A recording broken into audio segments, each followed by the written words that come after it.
Hey guys, what's up? It's Charlie here, and today we're going to be looking at tips that may one day save your life. So we all know little tips and tricks we use every day, but here are some really important tricks which could save you from a bad situation. From knowing spider and snake bites to what to do if you get scratched. And you even learn about a popular scam going on around fake policemen. But first, why not subscribe and press the notification bell too.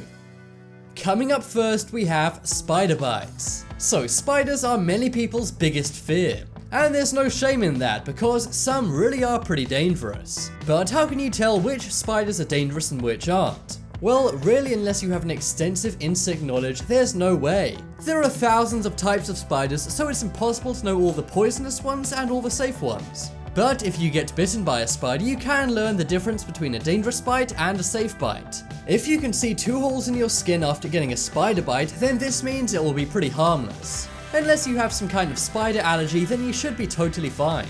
But with a venomous spider, things are a different story. If you get bitten by a spider and see 1 large hole, then it's time to panic.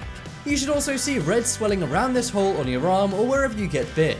This will also cause immediate pain and will spread to other areas of your body like your chest. But guys, you can often use this bite rule to find out which spider bites are safe and which ones are not. Next up is chapstick scratches. So chapstick is very useful for many things. First off, it can prevent your lips from being chapped. This can be handy in the wilderness and cold weather, but let's say you're camping out in the wild and you get a scrape. Normally that wouldn't be a big deal, but if you're camping outside or in the woods, it's a big chance it will get infected. Well guys, a simple lip balm or chapstick can help seal up cuts and scrapes. All you need to do is apply it onto the scrape and it should heal it much faster. It will also prevent a lot of dirt getting into it, which reduces your chance of infections. It's funny to think that a simple chapstick could save your life. Next up is SOS signals. So let's say you get lost somewhere and you can't find your bearings. Instead of wasting time and energy trekking around and trying to find a way out of your situation, it's best to cause a signal. Often an emergency signal, which can be seen from far away, is the most effective way to escape a dangerous place. One good way to do this is using a smoke signal. This can be made by using fresh pine and spruce leaves. But if you're unable to make a fire to make a smoke signal, there are some other things you can use. If you use reflective materials, that also works very well. This could be the rearview mirror of a car, CDs, metal, or even your jewelry. All of this stuff causes reflections and light and can be used to make an SOS signal.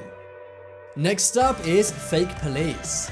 So there's been a phenomenon going around recently about fake police. Oftentimes when people are trying to take someone, they want to establish some kind of trust. And what could be more trustworthy than a policeman? If you're a young kid and a policeman tells you to come with him, you're likely going to do it. But one thing kids should always know is what a police officer will actually ask them. And if you're parents, make sure to pass this info on to your kids. If a police officer comes up to a child and says, "Come with me to the police station," then that's a bad sign. The protocol is actually to ask them, "Where are your parents?" They will then try and help the kid locate their parents instead of just taking them to the police station. Many times, people who try and take children will actually dress up like police. They then gain the trust of the kids and then take them. So guys, be wary of fake police officers. Next up is snake bites. So we've already learned the difference between a dangerous spider bite and a safe spider bite. Well, now it's time to learn the same thing for snakes. After all, there are some very dangerous types of snakes which can take someone's life instantly. Well guys, there are actually 3 things you need to look at on a snake before deciding whether it's venomous or not. The first thing you need to look at is its body scales. If the snake is non-venomous, then it will have a double row of scales that overlap onto each other. However, poisonous snakes will have one single row of scales. Another thing to look at is their eyes. If the snake is not dangerous, it will have round pupils. But dangerous snakes have elongated pupils which are similar to a cat's. And finally, if it's too late and you've already been bitten, you can look at the bite marks. If it's non-venomous, then it will leave a double set of teeth, kind of like if we bit into something. But if it's a poisonous snake, in the bite will be 2 large holes. This is where the poison has gone into your body and you need to get to an emergency room right away. Next up is clothing stuffing. So let's say you get lost in the wilderness. It's getting cold, which is always a bad sign. Well, to keep you insulated, you can actually use what's around you. Simply pick some grass and branches from trees and stuff it into your clothing. This will act as insulation and actually warm you up a lot. In some places like woods and deserts, the temperature really drops in the afternoon and at night. So guys, to warm up, make sure you stuff your clothing with branches, grass and leaves.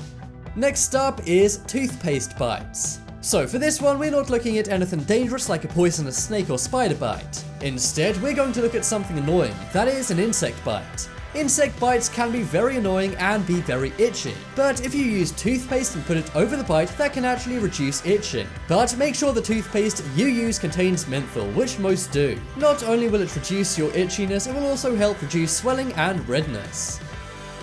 Next up is insect herbs. So let's say you don't want to get bitten at all.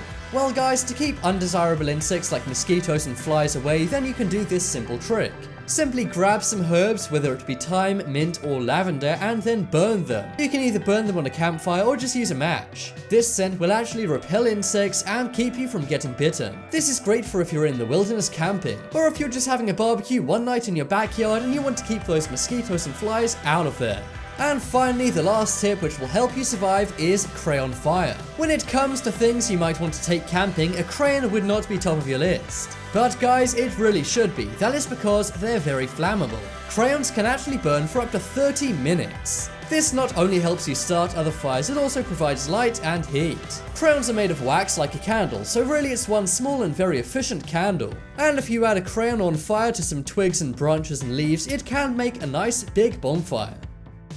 So guys, those are the tips which will help you survive out in the wilderness or anywhere else for that matter. Be sure to vote in the poll for the most useful tip on this list. I think it's the spider bites tip, as I had no idea about that. If you guys want some more amazing life hacks and tips to help you survive, then check out my second channel. There's going to be a link to my crafts and hacks coming up on screen in a moment, so be sure to click. But as always, thanks for watching. Check out some more videos on screen right now. Leave a like if you enjoyed, and if you haven't already, what are you waiting for? Subscribe to Top 10s.